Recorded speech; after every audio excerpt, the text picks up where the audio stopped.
exceptional interpersonal skills, hence working hand in hand with the developers on site on a daily basis, and also accumulate so much construction related experience. Of course, 2 years in the game has been I'm privileged to have that today. As we all know, everyone would love to have or own a home at some stage in their life. So I am privileged to be a part of this project and gain first-hand experience in it. Joseph Nicodemus, an employee at RK Investment, which is one of the subcontracted companies, said he is grateful for the opportunity as he is now able to support his family with the salary he receives.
Today on One, your daily dose of local affairs and social media commentary. Today on One, government extends current COVID-19 regulations. SPYL bemoans stationary requests from government schools. NAPU expects positive feedback from NBC management. And Netball Namibia optimistic about 2021.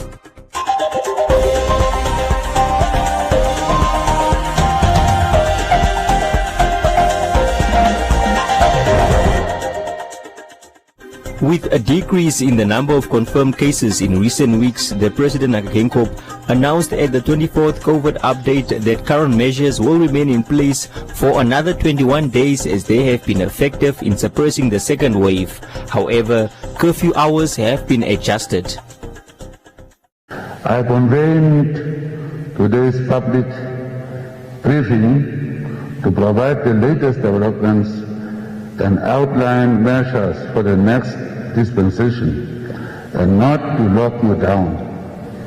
As I promise, when you see me next time, I'll lock you down. As many have been expecting. As you may be aware, the current regulations will expire at 23 hours 59 tonight, 3rd of February 2021.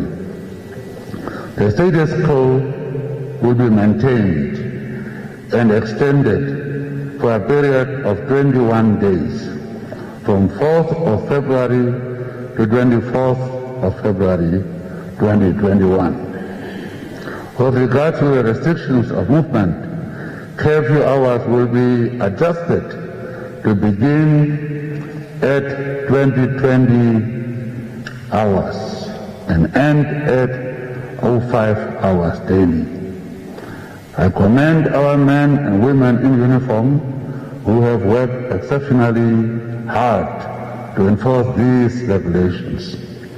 The responsibility remains upon every citizen to maintain hand hygiene, the washing and sanitizing of hands, to wear a face mask in public, and to maintain social and physical distancing. The Minister of Health and Social Services gave an update on the acquisition of the vaccine, noting the response from the COVAX facility that said Namibia can expect the first batch of the AstraZeneca doses by mid-February. Yesterday, however, I received another letter from COVAX facility stating as follows, I quote, "We are pleased to inform you that Namibia can expect to be distributed doses of AstraZeneca vaccine mid or late February, subject to WHO emergency use listing, unquote. So that is the latest in terms of when we are likely to receive the first consignment of vaccines. And I quote directly from the letter from the COVAX facility.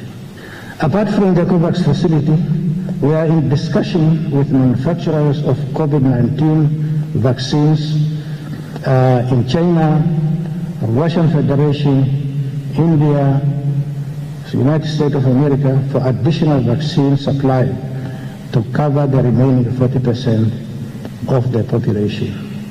Shangula said the public should continue to have faith in the government efforts as they have already identified the first groups to receive their doses. The president said that he is willing to take the first jab once it is available to boost public trust in the vaccine.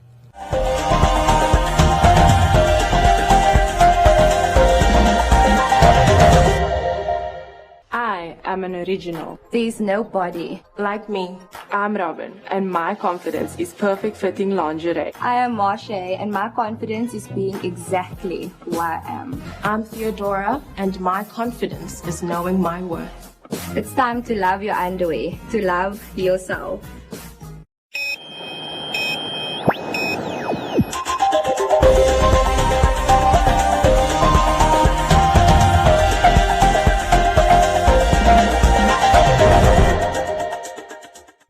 The SWAPO Party Youth League in a media statement revealed that they are approached with complaints from parents of getting demands from schools for stationery and learning material despite the government's universal primary education grants. It's because of the outcry that is, public outcry that is out there. There was a time that I was asking myself, why are there long queues at different Wharton shops? Are these people buying school stationery for those learners that are schooling at private schools, or those learners that are in the public schools but they don't want school stationery, or why so many people? The Youth League secretary in a statement called on all school management to utilize the education grants as intended for and not to demand parents to buy stationeries, further asking school boards to ensure the universal education grants are utilized in the best interest of the school and learners. Some of the parents have got almost 5 kids staying in their houses. So all these kids, they will need school stationeries. Now, I don't know how much is one parent going to spend to make sure that all 5 kids have stationeries. So it's against the government law, because the government is already providing the money for stationeries. I understand some of the parents, not parents, but principals or some of the schools, they have a lot of money in their school's account, doing nothing. And I understand some of the schools are even investing government money. How can you open an investment with a government fund? When is this going to mature? Because most of the investments are taking more than 10 years. When we are given money for the government is to execute government activity by that time, but not to delay the service. So those school principals that are sending learners to go buy stationeries, honestly, it's against the Ministry of Basic Education policy. The Youth League also urged the Ministry of Education, Arts and Culture, regional councils and the Directorate of Education to release the universal education grants earlier and procure textbooks before schools open in January every year.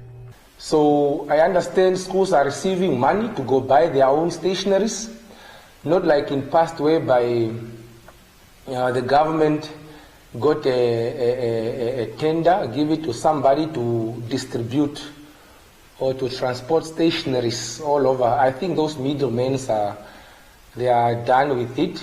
Now they are giving money to each school to go buy stationaries for their schools, which is a good thing to do, because most of the principals, they know how many learners were there at the school and what are the needs they might need. They know their needs, which is good.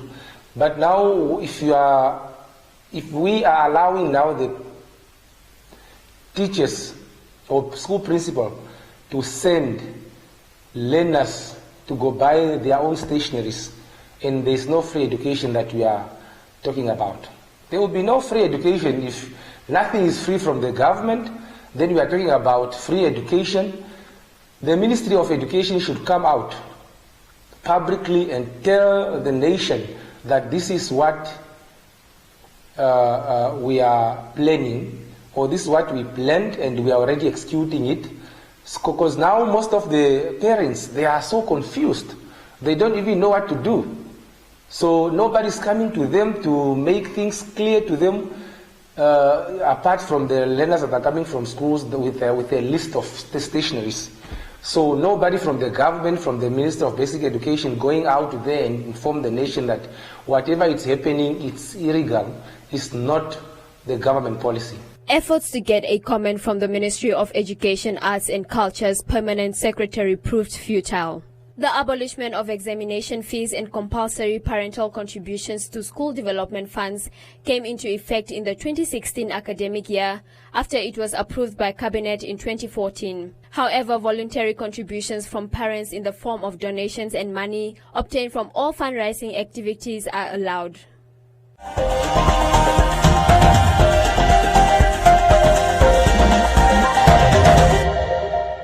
It's twice as nice with a 2-pack of Doral deodorant. For her or for him.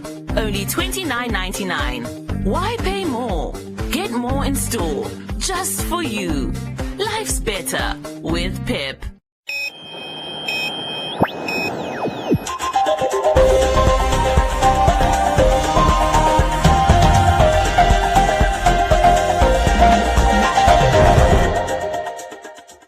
Finally, after 3 days of striking, NBC management agreed to accept the petition from its disgruntled employees. According to the acting chairperson of the representative committee of the NBC Workers Union, Johannes Lengi, the demonstration bore fruit as management from the national broadcaster agreed to look into some of the workers' demands. Today we came to hand over our petition to the chairperson of the board. Finally he came, so our petition was received, and he promised also to say that we will get a feedback come Friday to some of our demand which they can deal at their level, and the other demand which is not at their level, they are going to refer them to where they were supposed to be, to be answered.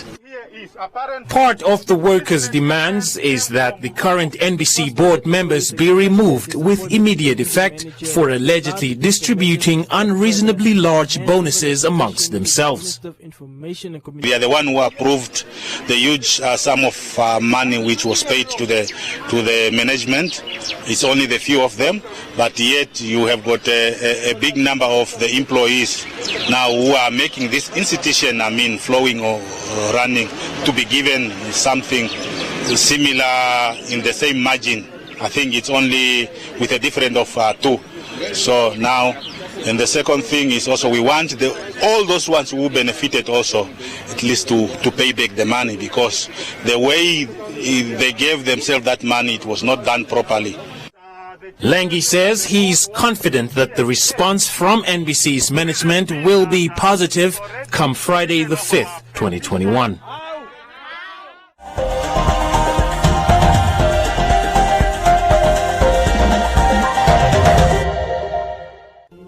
We can't wait to get together again, to welcome new friends,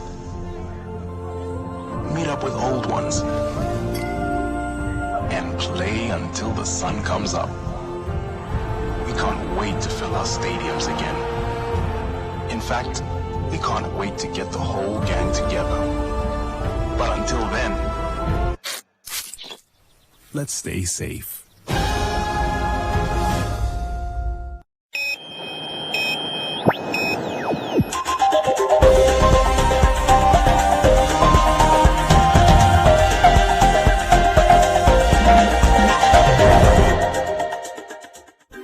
Known for infighting in previous years, Netball Namibia is currently one of Namibia's fastest growing sport codes, with the current success being that of the senior netball national team, who scooped the M16 Nations Cup that took place in Singapore in 2019.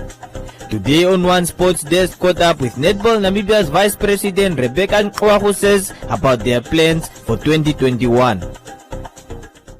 Rebecca Nkwahu briefed our sports desk on plans for the netball team on the national and regional front. Netball Namibia recently introduced an outreach program to visit regions in order for them to try and reactivate netball in the inactive regions. Early in the year, January, we were supposed to go, or the intention was to go to South Africa for the national netball team, because they invited us for a test series to play against Uganda and then the Proteas, and then there was also the under-21s and the presidential 11. So the under-21 and the presidential 11 team would have been a friendly match. That's now the South African part, and the other three countries, which is not Uganda and South Africa, would have been ranking games. So that was in January, but then unfortunately because of COVID and all those challenges, Netball South Africa then cancelled the event. But then they re-invited us so that we can reconsider participating in March this year, which is the second week of March. We are considering it, but we need funding because it's actually cost. On the regional setup of Netball Namibia, 2 years back we identified regions who are dormant in its sense that there are no national leagues. Regional leagues played in the, for argument's sake, if you take Kunene, you don't hear about netball in Kunene. We identified Kunene, Karas, and the 4 regions who are dormant, no activities which we need to visit and assist in terms of revamping the entire structures of the region. If a region is not active, what happens is that these players are also deprived from the opportunity to be scouted by the national coaches or scouts appointed by Netball Namibia for a possible inclusion in the national team to represent the country and their region. We want to move away from a situation where we only have 2 or 3 regions, majority being represented in the country, because everybody should be part of any national setup, because we have 14 regions generally. In 2020, Netball Namibia received a sponsorship deal of 4.2 million Namibia dollars for 3 years from MTC. Nkwahu further elaborated on the progress of the MTC Netball Premier League, in which 12 teams will battle it out for the bragging rights. On the MTC Namibian Premier League, the plan was to start with the playoffs in January. That was the plan. Basically, playoffs, we are referring to those regions who could not then complete their National League play in 2019. So we can give everybody a chance to be part of the setup. Because of COVID, we had to postpone the playoffs. So did we also move the start of the league. It was supposed to be in March. But talks are between us, MTC, and the regions to find best possible date and ways to start the league. The league must start. We just need to also adhere to the COVID regulations, see what is going to be best. The last thing we would want is to be irresponsible, because we want netball to be played and we forget about the health of the players. And as to the MTC National Premier League, the structure of the league is it's 12 teams who are going to be part of the league. Now the teams who are already qualified are Erongo, Ochozinjuba and Komas, because in 2019 they completed their league and they have a winner and a runner-up. So the 2 teams from each region will be already seated in the Premier League, 6 teams. Now the rest of the 6 teams will be formed from the other 11 regions who could not manage to complete their league. That's the setup of the Premier League. As part of the outreach to regions who are not active, Netball Namibia will undertake another visit to the Ohangwena region on the 4th of February, Oshana region on the 5th of February, and on Saturday the 6th of February 2021 in Oshikoto region.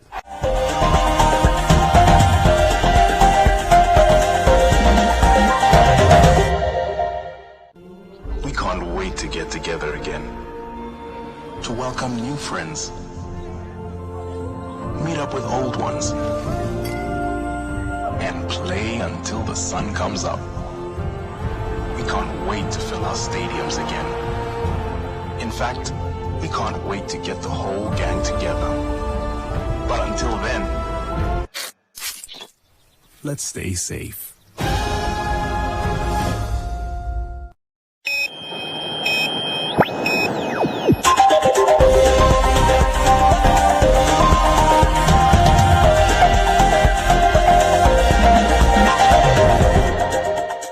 In other leading stories, the One Economy Foundation continues to keep its fingers on the pulse of entrepreneurs by investing in the growth of youth businesses. One sponsored $10,000 Namibia to Johannes Shiwombolo, who won the pitching competition for the best business idea at the Entrepreneurship Masterclass hosted by ML Foundation. Johannes is a chemist by profession and started his detergent company last year following his retrenchment. His business, SG Cleaning Chemicals, manufactures cleaning detergents such as dishwashing liquid. The One Economy and ML Foundation will provide business growth support and mentoring to SG Cleaning for 3 months. The masterclass was attended by 50 entrepreneurs who benefited from business skills development sessions, including conducting market research, business registration process, complying with statutory requirements, networking and partnership development. The entrepreneurs also received information on how they can leverage opportunities through the recently launched Africa Continental Free Trade Area. The CEO of One Economy Foundation, Sam Mandela Utani, underscored that they prioritize supporting grassroots and small and medium-sized businesses as they are key to job creation, stimulating local economic development and improving livelihoods. Beneficiaries of the One Nation Fund, a collateral-free lending scheme by the One Economy Foundation, also attended the masterclass. MYM Trading is the manufacturer of Muteta hibiscus juice, and they sponsored Muteta juice for all the masterclass attendees.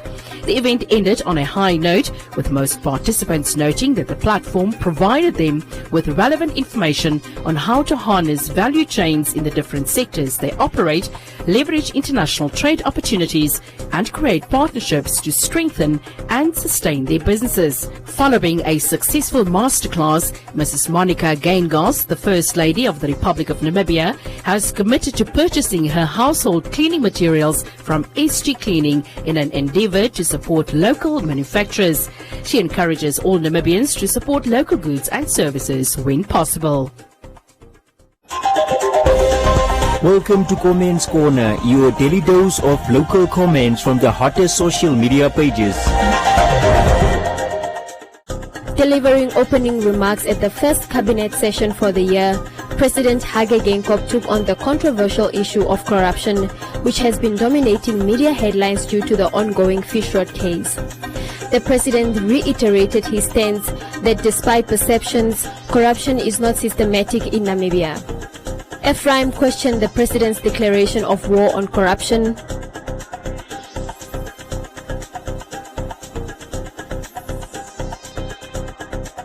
Simon asked that the president sets an example and suspends all those implicated in corruption until the courts prove otherwise.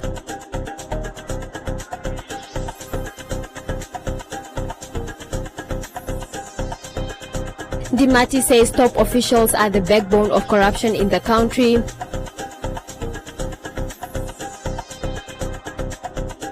Bartholomeus explained that corruption is systematic through the alteration of the country's laws.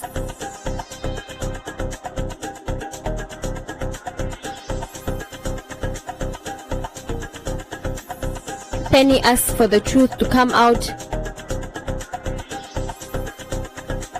and Lamek agrees with the head of state. Employees of the national broadcaster, the Namibia Broadcasting Corporation, held another peaceful demonstration at its headquarters in an attempt for the corporation's management to receive the petition in person. To the employees' surprise, the petition was already given to the management by the Rundu branch manager. Omnona inquired about the national broadcaster's sales-generating sources.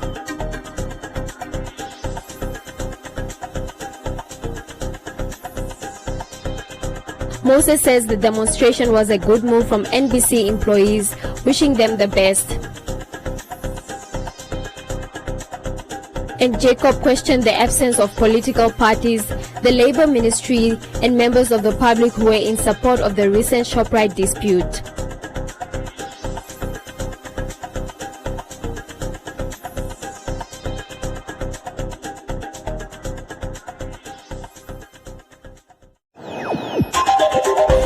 And that is all from Comments Corner. Be sure to post your comments on our social media pages for broadcast every day only on to DN1.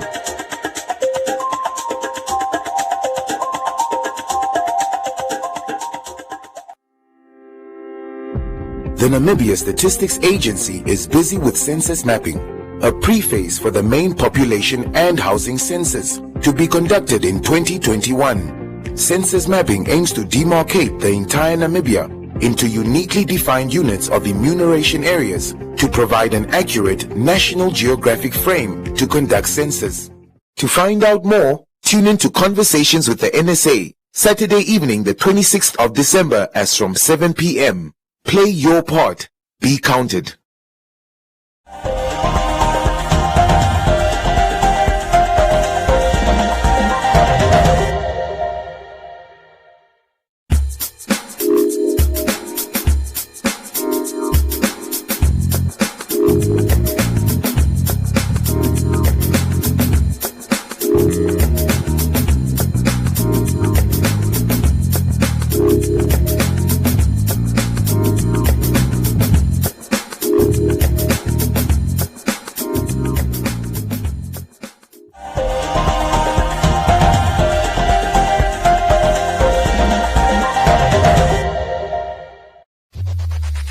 Win free airtime with One Africa TV. Share your comments on the channel. SMS your feedback, name and town to 555. One Africa TV. It just gets better.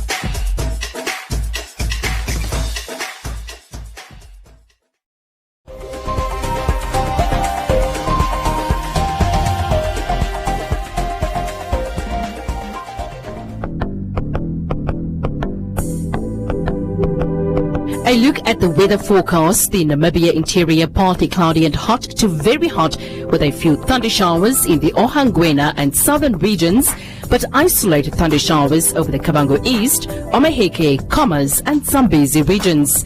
The coast partly cloudy and cool to warm with fog patches. A few showers are expected over the central coast.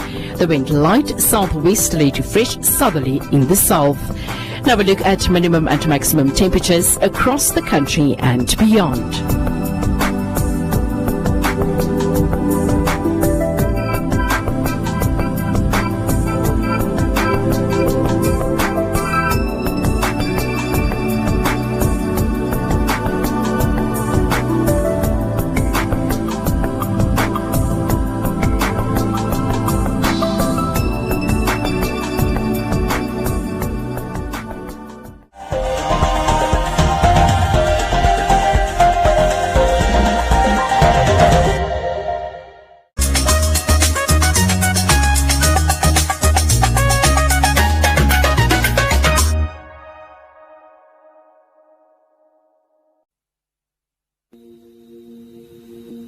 You unravel me with a melody.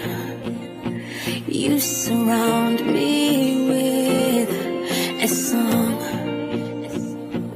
of deliverance from my enemies, till all my fears have gone. I'm no longer a slave to fear. I am a child of God. I'm no longer a slave to fear. I am a child of God.